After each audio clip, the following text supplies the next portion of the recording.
కూటమి గవర్నమెంట్ సుగాలి ప్రీతి కేసుని సిబిఐ విచారణ జరిగించాలని చెప్పి మళ్ళీ ఒక లెటర్ ఇచ్చింది. ఇన్ని రోజులకైనా ఒక కదలిక వచ్చినందుకు ఇది మంచిదే. కానీ ఈసారైనా ఎలాంటి రాజకీయ ప్రయోజనాలు తలొగ్గకుండా, స్వార్థాలు చూడకుండా ఇన్ని రోజులకైనా వాళ్ళ ఫ్యామిలీకి న్యాయం జరిగితే మంచిది.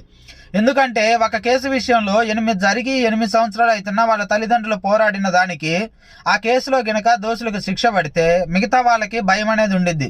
ఎన్ని సంవత్సరాలైనా తప్పు చేస్తే మన శిక్ష నుంచి తప్పించుకోలేము అని చెప్పి దోషులకు మిగతా వాళ్ళకు కూడా భయం ఉండిద్ది. అందువలన ఇప్పటికైనా కానీ వాళ్ళ ఫ్యామిలీకి న్యాయం జరిగితే ఈ కేసుని ఇంకా రాజకీయాల కోసం మళ్ళీ వచ్చే సంవత్సరం మళ్ళీ ఎలక్షన్ దాకా సాగదీసి అప్పుడు ఎలక్షన్ మెటీరియల్గా ఉపయోగించుకోకుండా ఈ లోపులోనే దోషులకు శిక్ష పడితే మంచిది. ఒకవేళ న్యాయం చేసి ఉపయోగించుకుంటే తప్పు లేదు, న్యాయం చేయకుండా ఉపయోగించుకుంటే వేస్ట్ కదా.